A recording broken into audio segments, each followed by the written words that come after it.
Bien, vamos a continuar con las clases que estamos haciendo, explicando el Apocalipsis.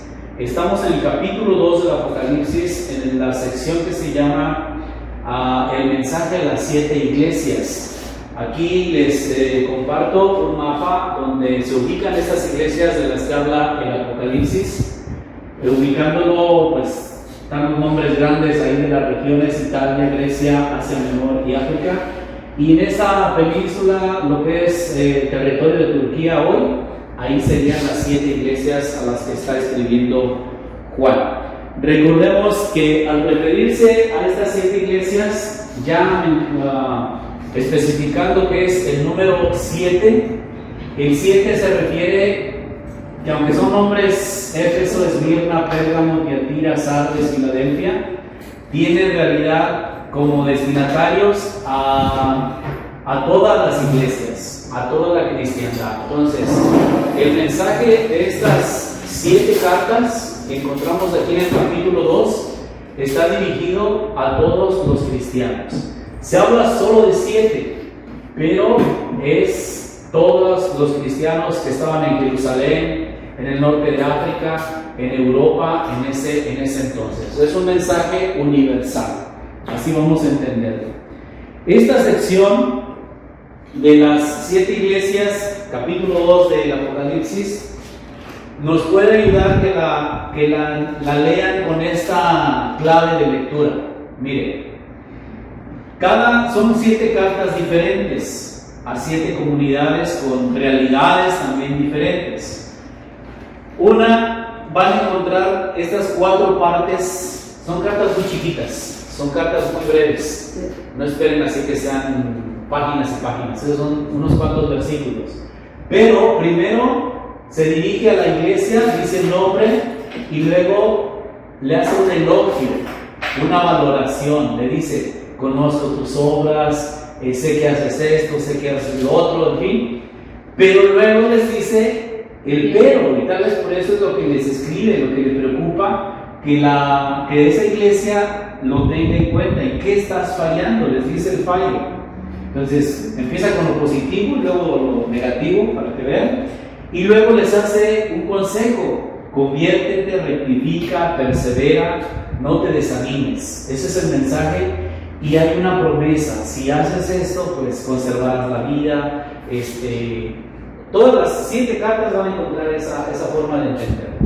Pero insisto, es un mensaje sí para iglesias específicas de aquel entonces, pero es un mensaje que nos sirve para ti, para mí, para cada comunidad cristiana. Recordemos otra vez, ya lo dije esto en clases pasadas, pero el Apocalipsis fue escrito en tiempos de dificultad para los cristianos, que estaban siendo perseguidos, que estaban siendo discriminados, algunos corridos de la sinagoga, los que pertenecían al pueblo judío. Entonces era un tiempo en que los cristianos podían desanimarse y decir: no vale la pena, o ya mejor ya no, cambiemos de fe, o ya no creamos en Jesús porque esto trae muchos problemas. Juan quiere animarlos a que no se desalienten ante los problemas. Vamos a ver, la vez pasada nos detuvimos a ver la iglesia de Éfeso. No me detengo ahorita porque quiero avanzar un poquito más. Capítulo 2, del 1 al 7, ahí tienen esa carta, ahí está la primera parte. Vamos a pasar a la siguiente para ver qué dice. Esta ya la analizamos, de Éfeso. Bueno, hacemos un rapidito ahí de esta carta. A Éfeso le dice, por ejemplo, le dice que en la valoración conoce sus obras y su fidelidad. Es una iglesia fiel, es una iglesia cristiana que se ha mantenido fiel a Cristo, a su mensaje. Pero te olvidaste la caridad. O sea, como decir, sí cumples en el culto, pero no cumples en ayudar al necesitado. Por eso vuelve a cultivar el primer amor. Dice: regresa a lo que tú creíste, como eras al principio. Ese es su consejo. Dice: y el fruto del árbol de la vida, dice, gozarás del fruto del árbol de la vida. Así le dice a esta iglesia de Éfeso. Vamos a la siguiente, así la vamos a leer. Bueno, hay una reflexión comunitaria aquí que me gusta compartirles. leyendo esa cartita a Éfeso, quizás nuestra comunidad es muy activa y perseverante, es decir, pues vienen personas, estamos ahí puntuales en la misa, etc. Pero he olvidado la esencia, lo esencial que es la caridad, es ayudar a los demás. No basta con ser cumplidores de normas, de reglas, de tradiciones, sino vivir la caridad. Sin amor de nada sirve lo que hagamos, dirá San Pablo en la carta a los Corintios. Quien persevera en el amor recibe la vida eterna. La comunidad que ama tendrá vida y perseverará. Entonces, eso es lo que Juan les pide a los. Es un mensaje muy bonito si lo vemos de esa manera. Lo que les decía, que esas comunidades al principio eran muy alegres, muy entusiastas, muy animadas, pero después los problemas las fueron mermando, las fueron desanimando. Por eso dice, perseveraron en la fe, fueron muy activas, pero se vieron expuestas a problemas, desviaciones, desalientos, persecuciones, incluso malos liderazgos, malos pastores. Alejarse del primer amor fue siempre un riesgo. Por eso le dice Juan, vuelvan al primer amor. Es bonita esta frase, ¿no? Está bien bonita. Y una reflexión personal que podríamos hacer de esos versículos del 1 al 7. Puedo caer en el activismo, decir, hacer muchas cosas, soy fiel y constante, decir, no faltar. Yo lo pongo en el ejemplo de la misa. Podemos ser muy puntuales a la misa, a las oraciones, a, no sé, a vivir una vida religiosa, que a lo mejor te dices, estoy cumpliendo, pero no debes olvidar lo más importante, que es amar. Esa es la misión principal del cristiano, es esa, el amor. Ahora las preguntas, ¿lo hago todo con amor? ¿En qué estoy fallando? Quien ama vive para siempre. Una frase también muy bonita. Entonces, ¿se fijan qué hermoso mensaje? Esos 7 versículos de la carta de Éfeso, después los leen ustedes. Apocalipsis 2, 1 al 7. Esa cartita la reflexionamos el domingo pasado. Y hoy quiero ver la siguiente, en el versículo 8, que es la carta a la iglesia de Esmirna. Apocalipsis 2.8. Apocalipsis 2.8. 2.8 al 11. Ahí está esta cartita. Pongo esas fotografías porque son restos de las ciudades antiguas donde esas comunidades estaban. ¿Ese es el Esmirna? Sí. Eso es parte pues de las iglesias con restos de las construcciones de los griegos, pero también del tiempo de los romanos, de los bizantinos que vinieron después. O sea, hubo muchos imperios, culturas que se pusieron una encima de la otra con el pasar de los siglos. Muchas fueron destruidas las ciudades viejas por las guerras, por incendios, por supuesto terremotos, catástrofes también, terremotos, pues destruían ciudades y tenían que moverse a construir en otros lados. Siguen estando muchas de estas ciudades, pero ya ciudades modernas en el territorio de Turquía. Vamos a leer primero el texto y después vamos a encontrar esas 4 partes, ¿ok? Escuchemos. Escribe al ángel que está en la iglesia de Esmirna. Esto dice el primero y el último, el que estuvo muerto y ha vuelto a la vida. Conozco tu tribulación y tu pobreza, aunque en realidad eres rico, y las blasfemias de los que se llaman judíos y no lo son. En realidad son una sinagoga de Satanás. No tengas miedo por lo que vas a sufrir. Mira, el diablo mandará a algunos de ustedes a prisión para ponerlos a prueba y pasarán por una tribulación de 10 días. Sé fiel hasta la muerte y te daré la corona de la vida. El que tenga oídos, oiga lo que el Espíritu dice a las iglesias.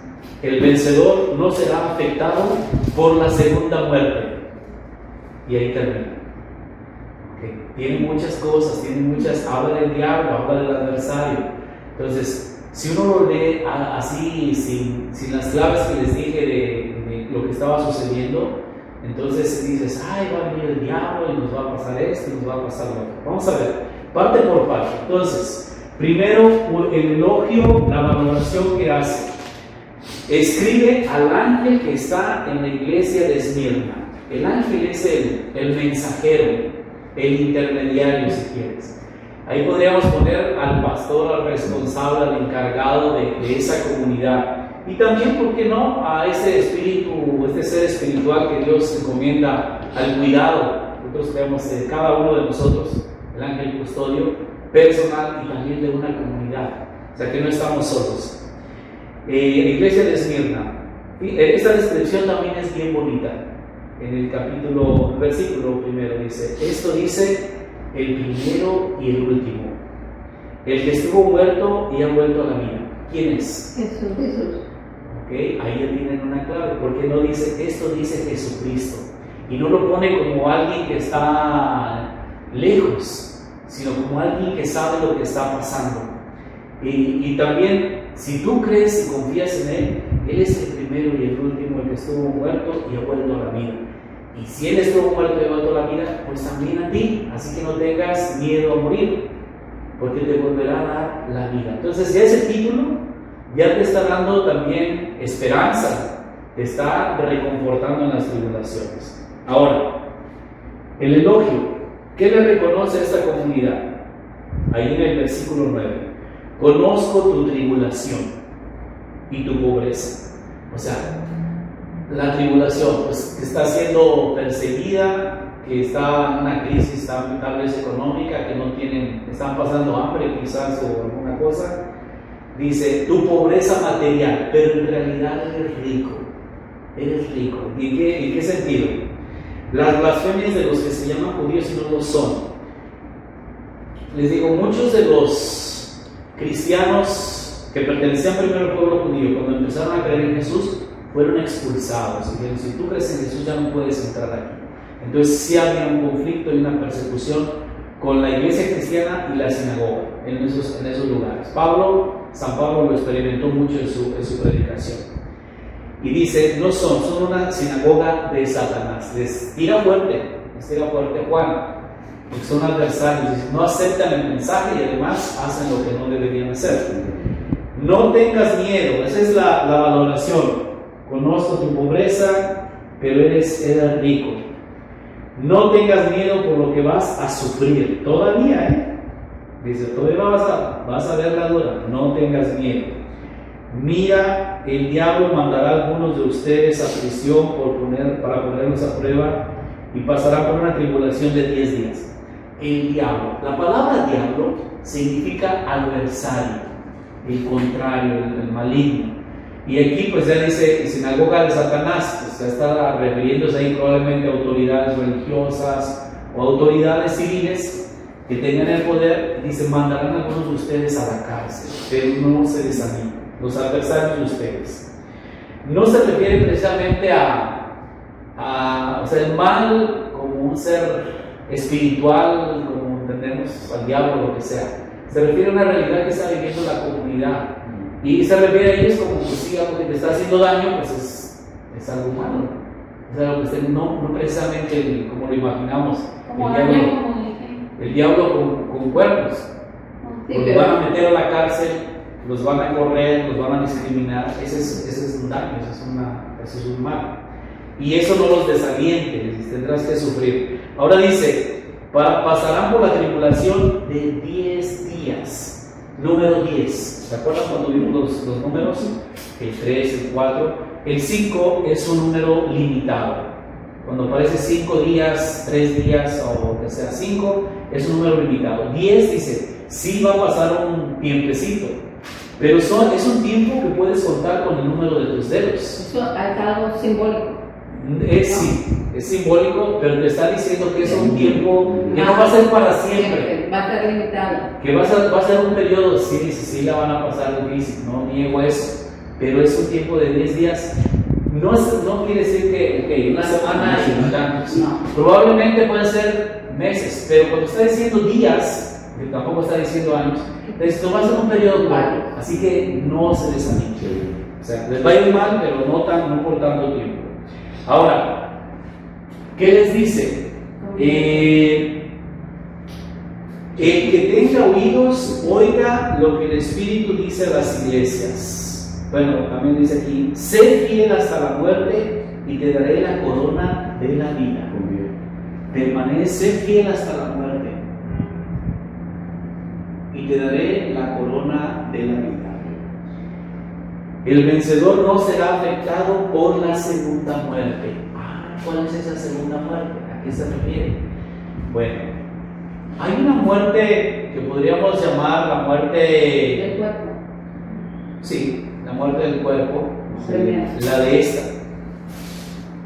O sea, cuando se termina nuestra vida, como sea, por enfermedad, por lo que sea. Pero hay una segunda muerte cuando, puedes decir, en lugar de ir a la gloria, puedes ir a la condenación, Sí. o estar lejos de Dios. Sí. Cuando no llegues al cielo, esa sería una segunda muerte. Entonces dice, no importa si mueren aquí, el que estaba muerto y ahora vive, hará lo mismo contigo. Has muerto, volverás a vivir. Pero es un riesgo también el sufrir la segunda muerte. Por eso dice, el vencedor no será afectado por la segunda muerte. El que se mantenga fiel, el que no se desanime, entonces el que no pierda su fe y su confianza en Dios, ese persevera y no padecerá la segunda muerte. No morirás. En pocas palabras. Morirás tal vez físicamente, pero tú en la gloria, en la resurrección, seguirás vivo. Entonces es un mensaje también bonito, es un mensaje fuerte que hace esta carta. Ojo, no se lo dice solo a esa iglesia de Esmirna. Lo tomamos a nosotros ante las dificultades. Vamos a hacer esta reflexión. Una comunidad sufre persecución, división, problemas, lo que sea. Tal vez hay tiempos, hay momentos y hay lugares donde las comunidades pues en México yo me acuerdo mucho de esa parte. Todavía hay lugares donde si eres cristiano arriesgas la vida. Pensemos por ejemplo lo que significó la guerra cristera en México en los años finales, en los años 30, por ahí. Después de la revolución vino ese periodo de los años 20, 30. Era un tiempo de mucha desajuste político, social. O sea, después de una guerra civil, volverse a organizar era muy difícil. Y cuando empezaron a cerrar los templos, las autoridades civiles, pues hubo un levantamiento, especialmente en Jalisco, Colima, Michoacán, Guerrero, todo el centro, y fue mucho más fuerte. De otros estados fue menos, por otras circunstancias, pero ahí la gente se levantó en armas, sacerdotes incluso, y murieron muchos por celebrar misa o por bautizar a sus hijos. De hecho, padre, ya en otros países están empezando otra vez a hacer perseguidos.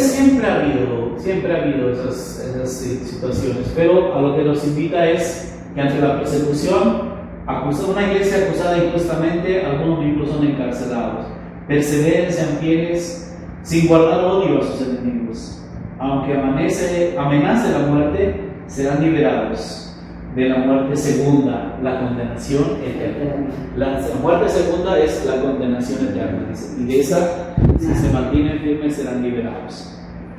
Después de los primeros años, a finales del siglo I y durante la época del Imperio Romano, la iglesia sufrió hasta 10 persecuciones sangrientas, eran muertos, asesinados. Es la época de los mártires que murieron perdonando a sus enemigos y reafirmando su fe, como los que aventaban a los leones, o eran, decapitados, crucificados, de muchas formas. Sus muertes fueron semilla para otros cristianos. La persecución fortaleció a la iglesia contra toda previsión, contra toda adversidad. Y eso es una realidad. Si vemos los lugares donde ha habido en lugar de terminarse la fe, se hace más fuerte. Es algo interesante cuando ha habido lugares o zonas donde hay esas amenazas. La fe perseguida se fortalece. Y tal vez tiene que ver con esa experiencia de que no la tomas a la ligera. Si tú estás arriesgando, tengo muy presente también en México esa época, pero por ejemplo, si ven la vida de Monseñor Romero en El Salvador, el obispo de El Salvador, que fue asesinado celebrando misa, lo balacearon, murió balaceado, es un mártir. Eran tiempos también de guerra, eran tiempos muy difíciles, y por lo que él anunciaba y denunciaba en los abusos que se daban, pues fue asesinado. Pero esa sangre que él derramó, pues también fortaleció su ejemplo se dio que si él fue capaz de dar la vida, pues yo no tomo a juego mi fe y la mantengo y la defiendo, en fin. Entonces, puedo conocer la persecución, la violencia, la privación de la libertad. Mi fortaleza está en Dios, es mi fuente de alegría y esperanza. La vida no acaba en esta tierra, la eternidad empieza aquí, puedo construirla con mi fidelidad. Entonces, fíjense qué bonito mensaje está diciendo Juan. Sí hay dificultades, sí puede haber problemas, eso no se niega. Hay muchas adversidades, pero manténganse fieles, conservarán la vida. Reflexión personal. Luego viene esta de la iglesia a Pérgamo, pero eso sería otro momento. ¿Me expliqué hasta aquí más o menos? Sí. La primera carta, fíjense lo que lo dice para que tengamos más o menos presente el capítulo 2, de la página atrás, solo para que veamos el parecido que tiene Éfeso y Esmirna y las diferencias. A Éfeso 2, capítulo 2 dice: escribe al ángel de la iglesia de Éfeso, esto dice el que tiene las 7 estrellas en su mano derecha, el que camina en medio de los 7 candelabros de oro. Conozco tus obras, tu trabajo y tu perseverancia, pero no puedes soportar a los malvados, que pusiste a prueba a los que dicen ser apóstoles y no lo son, y descubriste que son mentirosos. Tienes perseverancia y has sufrido por causa de mi nombre sin desfallecer, pero tengo contra ti que abandonaste tu primer amor. Recuerda de dónde has caído, conviértete y vuelve a obrar como antes. De lo contrario, si no te conviertes, yo vendré a tu encuentro y cambiaré de su lugar tu candelabro. Con todo, tienes a tu favor que odias las obras de los nicolaitas, como también las odio yo. El que tenga oídos, oiga lo que el Espíritu dice a las iglesias. Al vencedor le daré a comer el árbol de la vida que está en el paraíso de Dios. Entonces, aquí hay es una realidad diferente. Aquí dice los falsos profetas, los que te han engañado, vuelve a tu primer amor. Eso le está diciendo. Vamos a ver qué nos dice una nota ahí en las letras chiquititas que está ahí abajo de esta Biblia. Dice: en el caso de Éfeso, la carta destaca sus acciones positivas, critica el desánimo en el que parece haber caído la comunidad. Sus integrantes perdieron la intensidad y el vigor de los primeros tiempos, probablemente por la acción de los predicadores que son denunciados en la carta como falsos pastores. También por el ambiente general de una ciudad con templos dedicados a tantas prácticas religiosas, incluido el culto al emperador romano, al final de la orden de escuchar lo que el Espíritu les indica. Entonces, Éfeso era una ciudad llena de templos y era fácil de pronto, pues ya no creo en Jesús, ahora voy a creer en otra cosa, ahora voy para acá. Y esa es una tentación de que como creyentes, pues a veces nos dejemos llevar o creer en cosas que no son las que deberíamos. Pero relacionada sobre todo con mira aquí está, Éfeso, tus obras, tu fidelidad, olvidaste la caridad, vuelve a cultivar el primer amor y te prometo el árbol de la vida. Entonces, esto ya lo reflexionamos, pero se fijan cómo en todas estas 7 cartas podemos leerlas de esa manera. Ahora, podemos leer las cartas completitas, de principio a fin, no es un capítulo, 7 cartas, y todo el Apocalipsis, pero algo bueno que podemos hacer, quédate en esos 7 versículos, del 1 al 7, y luego lee del 7 al 11, lee la segunda carta, hoy lee solo eso, y piensa en qué puedes tomar para ti de ese mensaje que dijo aquella iglesia de Éfeso, de Esmirna. ¿Qué te dice a ti? ¿Te has olvidado del primer amor? ¿Te has apartado de la caridad? ¿Eres cumplidor? ¿Qué te falta? También invitas como a hacer esa revisión de uno mismo. ¿Okay? Entonces, y verán que entonces el Apocalipsis leído así se saborea, no es así leer del principio al fin para leer, sino de qué está hablando, a quién le está hablando ¿Y qué puedo yo entender para mí? Véanlo así y van a ver que uno lo va a entender. De hecho, para hacer cambios entre uno mismo. Para eso es. Sí. Y fíjense, y es para animarnos.